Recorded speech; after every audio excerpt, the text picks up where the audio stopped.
Salut la team, salut les crossfitters, bienvenue pour ce premier tutoriel des Open 2020.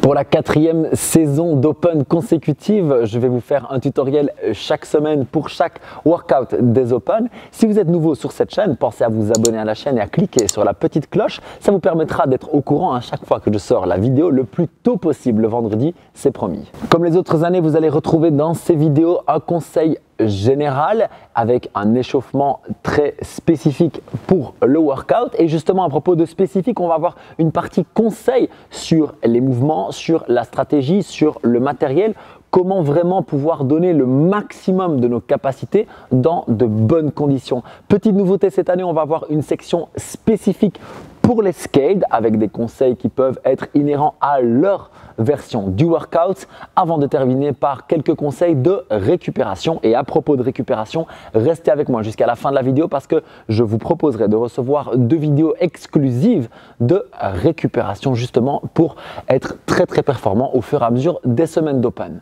Entrons dans le vif du sujet, le 20.1, c'est 10 rounds 4 time avec un cap time à 15 minutes, vous verrez que ça aura son importance, de 8 ground to overhead et 10 burpees facing the bar. La charge RX est de 43 pour les hommes et 29 pour les femmes. La charge scaled est de 30 pour les hommes, 20 pour les femmes et pas de différence sur le mouvement des burpees à part une petite subtilité dont je vous parlerai tout à l'heure.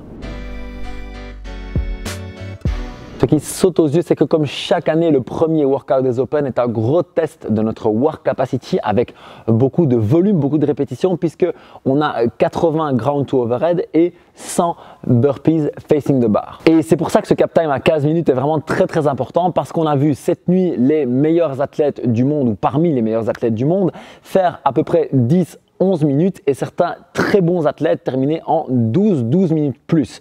Donc pour des athlètes moyens, aller chercher 15 minutes, ça va déjà être un énorme challenge en soi et je vais vous donner plein de tips pour essayer d'y arriver ou de vous en rapprocher au maximum. Avec tout ce volume, ce qui est très clair, c'est qu'il va falloir faire du pacing. Ça veut dire qu'on va commencer avec une intensité très modérée, très contrôlée. Je vous donnerai quelques tips spécifiques dans la partie suivante pour bien calculer justement vos temps et surtout maîtriser votre rythme avec votre respiration. L'objectif, ça va vraiment être de maîtriser votre première partie du workout, voire même les 2/3, 3/4 pour pouvoir encore lâcher les chevaux sur la fin, pouvoir vraiment vous donner au max sur soit les dernières minutes, soit les derniers rounds. Avant de passer au warm-up que je vais vous proposer pour ce workout, parlons rapidement du matériel. Bien sûr, vous avez simplement besoin d'une barre, des plates et de votre motivation, je pense qu'il en faudra, mais il y a une ou deux petites astuces que vous pouvez faire. La première, c'est que on va prendre le hook grip et donc mettre un tape ou un sparadrap ici, plutôt un tape autour de votre pouce. Ça va vous permettre de pouvoir faire vos 100 reps en ayant beaucoup moins mal et en étant plus en sécurité, en glissant moins aussi. L'autre chose, c'est que c'est un bon workout pour mettre des protège-poignets, des wristbands, parce que ce qui se passe, c'est que ça va non seulement soulager vos poignets overhead, même si ça c'est plutôt accessoire, mais par contre ça va empêcher la transpiration de glisser et de venir sur vos mains, ce qui va être très important parce que vous aurez 10 rounds et au fur et à mesure, vous allez transpirer beaucoup, vous allez avoir très chaud, les mains vont commencer à être moites et vous serez content d'avoir les mains plus sèches pour pouvoir éviter de remettre de la magnésie à chaque tour. J'en parle aussi juste après. Personnellement, j'utilise jamais de wristbands. J'aime bien de renforcer mes poignets, je vais dire naturellement, mais potentiellement, c'est peut-être le genre de workout où je vais le faire plus pour cette raison de transpiration. Alors parlons aussi de la magnésie. L'idée, c'est d'en mettre en cas de besoin. Je vous recommande pas de démarrer en mettant parce que si vous n'en avez pas besoin, elle peut même vous gêner en fait avec la transpiration. Et donc le but, c'est seulement d'en mettre si vous sentez le besoin, si votre grip est moins confortable au niveau de la barre. Franchement, c'est pas particulièrement un WOD où je recommande la magnésie. En plus, en tant qu'honneur de boxe, vous savez, avec les burpees, tout ça, les traces, vous voyez ce que je veux dire. Passons au warm-up maintenant. Il y a plusieurs choses importantes, mais la première, c'est qu'il faudra démarrer le workout en étant chaud. Il faudra déjà avoir transpiré avant de démarrer. Donc, on va partir sur un petit cardio léger, 5-10 minutes. Pourquoi 5-10 minutes? Parce que je veux vraiment que vous soyez bien chaud avant de passer aux mobilisations. Faites du vélo, faites du rameur, faites un peu de course à pied, peu importe. Là, moi, je vais choisir plutôt l'air bike ou le rameur pour avoir un confort et être bien vertical et limiter les impacts aussi parce qu'il va y en avoir pas mal avec les burpees. La deuxième chose, c'est qu'il va falloir absolument mobiliser vos hanches et la position overhead. Donc ce qu'on va faire ici, c'est qu'on va démarrer avec quelques good morning pour bien échauffer la flexion des hanches.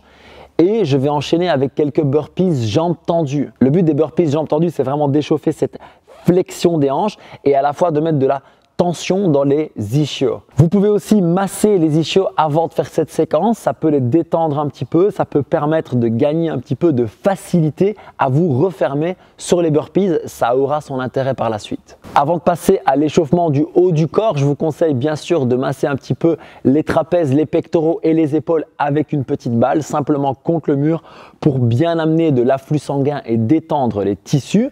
Ensuite, on va passer directement dans le vif du sujet avec du muscle snatch.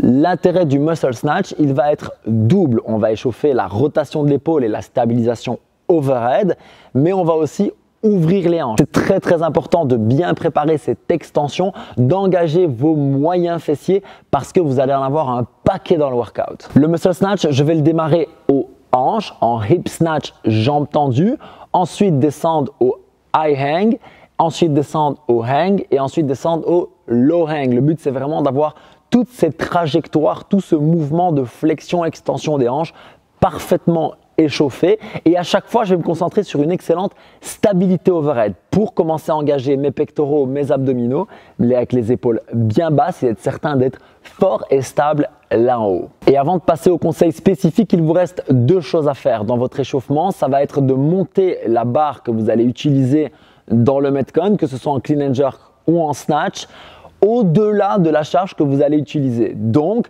le but, c'est si vous partez à 43 kg par exemple pour les hommes, eh bien, vous allez faire quelques reps jusqu'à 50, 55, voire même 60 kg pour faire ce qu'on appelle de la potentiation, préparer votre corps à l'effort et le préparer même à un effort plus intense que ce qui va arriver. Et la deuxième chose, c'est de monter le cardio à beaucoup plus haute intensité que lors de la première séquence du warm-up. Vous allez vouloir faire soit de l'intervalle sur l'assaut bike par exemple, soit vous allez vouloir faire des burpees en augmentant la cadence. Le but, c'est vraiment de avoir chaud, vraiment avoir le cardio préparé pour démarrer ce workout directement dans de bonnes conditions. Les conseils spécifiques arrivent et avant ça, je vais vous proposer de rejoindre mon groupe Facebook Train Hard, Train Smart dans lequel on va parler des Open, on va parler de l'entraînement intense et intelligent et dans lequel aussi je vous donnerai des conseils complémentaires après avoir fait mon passage et aussi après avoir parlé avec les athlètes de la programmation Train to Compete. Quand ils m'auront donné leur feedback, je donnerai des conseils en plus dans ce groupe. Si vous voulez le rejoindre, il vous suffit de cliquer sur le lien qui est juste dans la description de cette vidéo. Dans les conseils spécifiques, on va parler de 4 choses. Les ground to overhead, les burpees, le pacing et la respiration. Alors commençons avec les ground to overhead. Vous avez deux choix, le clean and jerk ou le snatch pour monter la barre au-dessus de la tête. Comment est-ce que vous allez choisir? Basez-vous sur ce que vous êtes capable de faire en touch and go avec ces mouvements. Si vous pouvez faire plus de 10 reps, 10, 12 reps avec 25, 30, 35% de plus que la charge demandée, alors vous pouvez utiliser la variante. Ça veut dire que si je peux faire 10, 12 snatch à 55, 60 kg, alors utiliser le snatch à 43 est une excellente idée. Si ce n'est pas le cas, je vous recommande vraiment de prendre le clean and jerk. Pourquoi? Parce que ça va vous demander moins d'efforts physiques, moins d'efforts cardio et ça va vous permettre de mieux enchaîner vos répétitions. Il faut être très clair. Vous allez passer un temps énorme sur les burpees et donc le but, ça va être d'économiser votre énergie avec la barre. Pour bien économiser votre énergie, justement, je vous recommande de garder le hook grip constamment dans votre touch and go et aussi de chercher à faire un bon power bien stable si vous faites du snatch et si vous faites du clean and jerk, de démarrer votre jerk de la réception de votre clean. Je vous montre ça maintenant, la différence entre je finis mon clean, je m'arrête, je repars pour mon jerk et je fais le clean, réception, jerk. Si vous ne l'avez jamais fait, je vous recommande de le travailler un petit peu avant de faire le workout, voire même de le répéter pendant un jour ou deux et puis de faire le workout. Vous gagnerez énormément d'énergie, d'efficience, c'est l'efficacité avec l'économie d'énergie et vous pourrez probablement du coup atteindre votre potentiel max sur ce workout de 15 minutes. Dans les deux cas, si vous êtes à l'aise et que vous êtes certain de pouvoir faire 10 séries de 8 unbroken, restez unbroken forcément tout le long, mais si ce n'est pas le cas et que vous savez déjà que vous allez devoir breaker, commencez à breaker très tôt. Il vaut mieux faire 4, prendre 5 secondes et faire 4 que de faire 8 2-3 fois et puis d'être complètement grillé, de devoir les faire par 1 ou par 2. Ça va être extrêmement fatigant, vous allez perdre beaucoup de temps et ça va être aussi très frustrant. Certains athlètes avec qui j'ai déjà parlé ce matin suggèrent même de changer les stratégies, de passer du clean and jerk au snatch, du snatch au clean and jerk. Personnellement, je vais commencer avec le clean and jerk dès le départ et si je me sens extrêmement à l'aise, je passerai en snatch pour voir si ça va plus vite. Ça nécessite de tester et c'est justement ce que je veux aborder avec vous maintenant. Je n'en ai pas parlé dans le warm-up, pour moi c'est un conseil extrêmement spécifique. Ça va être de faire 1 à 2 tours du workout avant de le démarrer. Pourquoi? Parce que ça va vous permettre de voir si le touch and go est une bonne stratégie.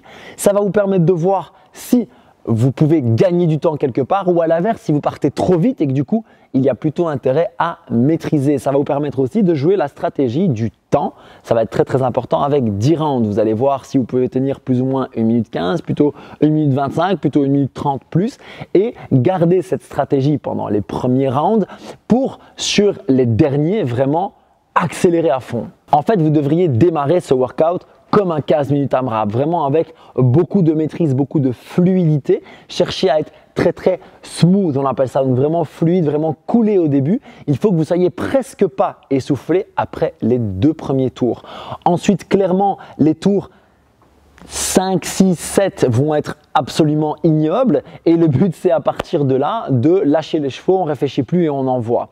Ça c'est si vous êtes parti pour faire les 10 rounds et la même logique est respectée si vous coupez votre WOD en temps. Si vous partez par exemple sur 2 minutes 30 le round, ça vous fait 6 rounds sur le Metcon, et bien vous partez sur la même logique. Pendant 10-12 minutes je vais rester en pacing et après pouf, on lâche les chevaux. Un petit conseil complémentaire pour le pacing, c'est pour ceux qui veulent faire ce workout 2 fois. Je vous recommande soit de vous filmer avec le chrono pour pouvoir voir vos split time, on appelle ça, donc chaque temps à chaque tour, soit d'avoir quelqu'un qui vous juge et qui note chaque temps à chaque tour. Ça va vous permettre d'avoir une vision d'ensemble sur votre workout, de voir les temps à chaque fois et évidemment de voir où vous pouvez accélérer, où vous pouvez ralentir ou comment vous pouvez gérer la deuxième fois. Passons aux burpees et puis je vous parlerai aussi de la respiration. Il y a 2 petites techniques super intéressantes pour bien maîtriser ce workout. Sur les burpees, cette année, vous pouvez ramener un pied puis l'autre, que ce soit pour descendre ou pour monter. Et ça va être très intéressant pour les burpees facing de barre, justement,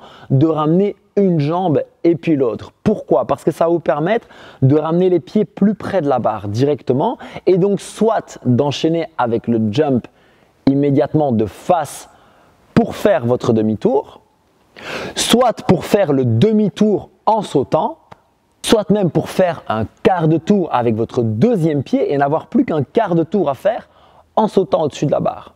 Soyez bien certain de respecter le standard, je saute à 2 pieds au-dessus de la barre, je ne peux pas décoller un pied puis l'autre, je saute bien avec les 2 pieds, c'est très important. Par contre, votre réception, vous pouvez la faire un pied puis l'autre et ça peut aussi vous faire gagner du temps sur vos mouvements. Ce que je vous recommande pour les burpees, c'est de faire des séries très courtes à l'échauffement avec chaque technique. Et vous voyez laquelle est la plus confortable pour vous. Il faut bien vous rendre compte qu'il y a théoriquement 100 répétitions. Donc, cherchez à faire une technique que vous ne connaissez pas, que vous ne maîtrisez pas, qui est inconfortable. Ça va vite vous frustrer, vous faire perdre du temps, vous fatiguer beaucoup plus. Prenez une version qui vous convient, testez-les avant et utilisez cette version pendant le workout. Parlons maintenant respiration et c'est fondamental pour ce workout. L'idée, c'est de rester ce qu'on appelle en aérobie le plus longtemps possible. Ça veut dire quoi? Ça veut dire que vous devez avoir une respiration maîtrisée, que vous devriez presque pouvoir parler pendant le début de ce workout. Donc, on va chercher à garder une respiration nez, bouche le plus possible. Et si vous partez bouche-bouche, essayez de faire et pas si vous faites comme ceci dès le départ, vous allez très très vite exploser au niveau cardio et ça va être beaucoup plus difficile de tenir le rythme. Sur les clean and jerk ou les snatch, vous allez souffler en haut, inspirer en descendant, souffler en haut, ou éventuellement vous pouvez faire la double respiration. Ça fait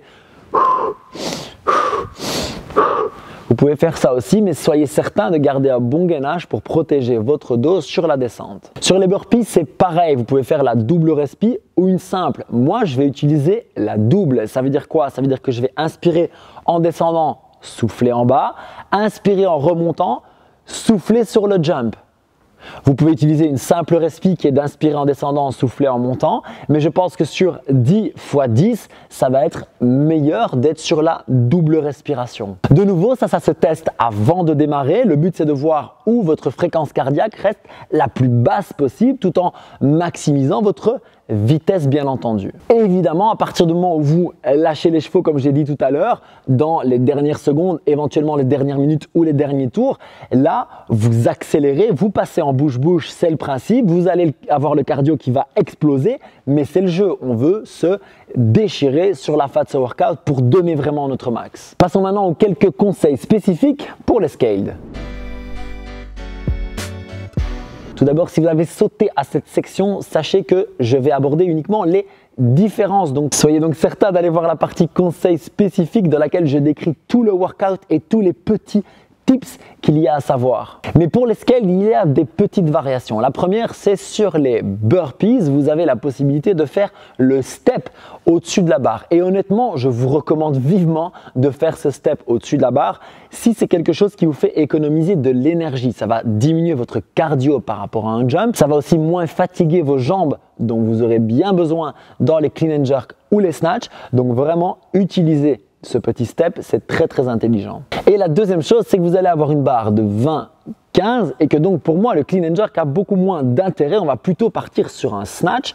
Attention, vous devez démarrer avec la barre sous le genou, gardez bien la poitrine haute, les fesses basses et le poids de corps sur le milieu du pied.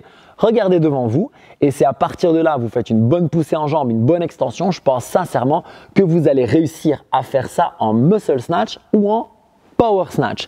Si vous vous sentez très à l'aise avec cette barre, faites du muscle snatch. Ça veut dire quoi? Vous tendez les jambes lors de la réception, vous les gardez tendues et vous redescendez bien sûr en pliant les jambes et en replaçant le dos. Vous allez gagner du temps et surtout de l'énergie parce que vous allez en dépenser beaucoup moins sur votre réception et donc moins fatiguer vos jambes. Il y a au final très peu de différence dans ce workout, mais sachez que chaque semaine, je ferai une partie spécifique pour les scales et il y a des fois où le workout sera radicalement différent. Donc je vous retrouve dans cette section spécifique chaque semaine à partir du 20.2.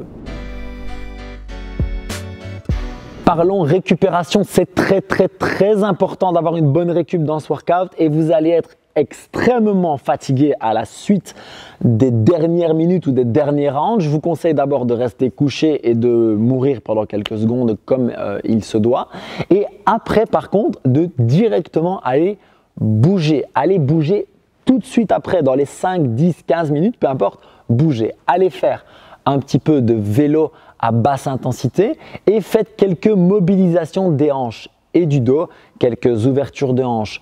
Par exemple, vous pourriez aussi faire quelques chien tête en haut, chien tête en bas pour relâcher le bas du dos et les hanches. Le but, c'est vraiment de rendre du mouvement à votre corps. Ça vous permettra de mieux récupérer, d'avoir moins de courbatures et de pouvoir répéter le workout si vous le souhaitez ou en tout cas d'être en forme pour le prochain. À propos de récupération, je vous l'avais dit en début de vidéo, vous pouvez recevoir 2 vidéos exclusives sur mes conseils pour bien récupérer dans les Open et en CrossFit de manière générale. Une des 2 vidéos sortira dans quelques jours, vous pouvez la voir en exclu en cliquant simplement dans le lien qui est dans la description et la deuxième par contre est absolument réservée aux personnes qui iront dans ce lien. Je vous enverrai ces vidéos par email. Bien que j'ai très peur de ce workout parce que je sais qu'au niveau cardio, ça va juste être ignoble pour moi. Avec mon grand 1m93, 93, ça va être juste un supplice de me plier, de me déplier à chaque fois. D'ailleurs, j'ai une petite pensée pour Greg et Loïc qui font à peu près ma taille tous les deux et ils savent ce qui les attend. Mais malgré tout, je pense que ce workout va être très fun à faire en communauté. Ici, on va à CrossFit Recan et à CrossFit Ember, on va vraiment faire ça tous ensemble. Je vous recommande de faire la même chose. Faites ça avec un juge, faites ça avec un pote, faites ça avec le groupe, faites ça avec toute votre box. En tout cas, faites la fête du CrossFit comme il se doit. Je vous retrouve la semaine prochaine pour les conseils sur le 20.2 et dans le groupe Train Hard, Train Smart pour plus de conseils sur le 20.1. Prenez soin de vous et régalez-vous. Train Hard, Train Smart. Peace!